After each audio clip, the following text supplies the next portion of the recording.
Vamos lá, pessoal, continuando, né? Então, quem tem legitimidade para propositura e o julgamento dessa ação?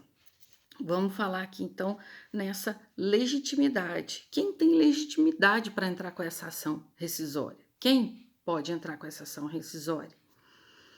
Nós temos lá falando no CPC, né, que é o artigo 967, que quem for parte no processo ou seu sucessor a título universal ou singular, né, como por exemplo, a parte, ela tem direito a entrar com essa ação, né, se ela tem novos fatos, se ela ali viu algum ato de corrupção do juiz, ela pode ali entrar com essa ação rescisória. O terceiro, juridicamente interessado, né? Alguém ali que se envolveu no processo, que estava envolvido no processo e ali foi prejudicado, né, no processo, né, principal, na ação trabalhista, o Ministério Público e aquele que não foi ouvido no processo em que lhe era obrigatória a intervenção, tá certo? Alguém ali que era uma parte essencial ali no processo, não foi ouvido, ele pode ali entrar com essa ação rescisória falando, olha, juízo, demonstrar ali para o juiz que ele não foi ouvido e que ele deveria ter sido ouvido, tá certo? Nessas hipóteses de propositura da ação do Ministério Público, né, apresenta-se um rol exemplificativo, que assim poderá a instituição, né, do Ministério Público propor essa ação. Quando? Se não foi ouvido no processo em que lhe era obrigatória a intervenção, porque a intervenção do Ministério Público ali, em alguns casos, ela é obrigatória, e quando a decisão rescindenda é o efeito de simulação ou de colusão das partes a fim de fraudar a lei, né? Então, quem ali pode o Ministério Público ele pode ali intervir quando ele no processo ele não foi ouvido, quando essa decisão rescindenda e o efeito de tem o efeito de simulação ou colusão das partes a fim de fraudar a lei, e em outros casos ali que tem a sua atuação, o Ministério Público, tá certo, pessoal? Então, o Ministério Público ali, ele será intimado no prazo de 30 dias, né, no processo, para intervir como fiscal da ordem jurídica nas hipóteses previstas da lei, da Constituição e nos processos que ele envolva. Quais são os processos que o Ministério Público ele tem que se envolver, né? Ele tem que ser intimado. Que tiver interesse público ou social, interesse de incapaz, os litígios coletivos pela posse de terra rural ou urbana. Não é o nosso caso ali, mas nós temos ali uma ação de um interesse de um incapaz e que o Ministério Público ali não atuou, o próprio Ministério Público pode ali impetrar com essa ação, né? Vamos lá, como propor essa ação rescisória, gente? Essa ação rescisória, conforme eu falei, ela é uma ação inicial, ela é uma petição inicial, ela é como se fosse uma rescisão, uma ação trabalhista. Ela é como ali a gente fosse seguir as normas de uma ação trabalhista. Então, uma vez que essa ação rescisória ela constitui um novo processo, né? Essa propositura, então, ela deve atender os requisitos da petição inicial, né?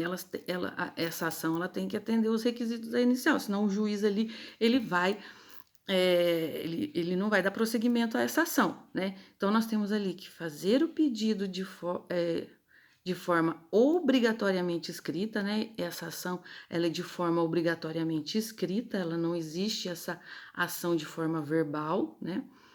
A qualificação das partes, nós vamos ali fazer a qualificação novamente, como se fosse realmente a petição inicial de uma reclamação trabalhista, tá certo?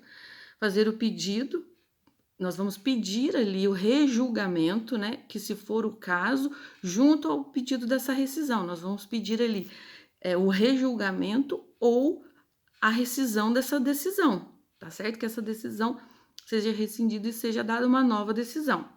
Indicar os fatos do pedido, né? Nós vamos ali indicar todos os fatos do nosso pedido, nós vamos expor o porquê nós estamos entrando com essa ação rescisória, sendo obrigatória a indicação dos dispositivos legais. Nós temos ali que indicar os dispositivos legais. apenas quando se tratar de ação rescisória em face de decisão que viola a norma jurídica. Então, nós vamos colocar ali os dispositivos legais que quando quando violar essa norma jurídica, nós vamos ter que colocar ali a legislação, né, as leis. Nós temos ali que provar, né, que foi transitado em julgado, porque essa ação não pode estar em andamento, ela tem que estar com trânsito em julgado. Nós vamos ter que colocar esse documento nessa ação, juntar esse documento na ação, né, a prova do trânsito em julgado da decisão, apresentar as provas supervenientes e a quem seja a ação, todas as provas ali existentes para que nós podemos entrar com essa ação, né? Nós temos ali que estar com as provas documentais para ser colocada no processo, indicar o tribunal competente, nós vamos fazer ali a indicação para qual tribunal nós vamos fazer essa ação rescisória. Nós temos ali que fazer a indicação do valor da causa também, assim como uma inicial, e o depósito para entrar com essa ação é de 20% do valor da causa, né? Do valor daquela ação principal que nós estamos entrando com essa ação rescisória. Para isso, gente, fica bem claro, né, que não podemos pura e simplesmente entrar com essa ação. Nós temos que ter parâmetros, documentos, nós temos ali que provar, porque nós vamos ter ali que dispor desse valor de 20%, né, do valor que foi dado à causa, né? E a ação julgada inadmissível em precedente por unanimidade dos votos, o valor depositado, ele vai se converter em multa em favor do réu. Caso a gente alegue alguma coisa ali e não fique provado, esse valor que foi feito em depósito será revertido para o réu, né?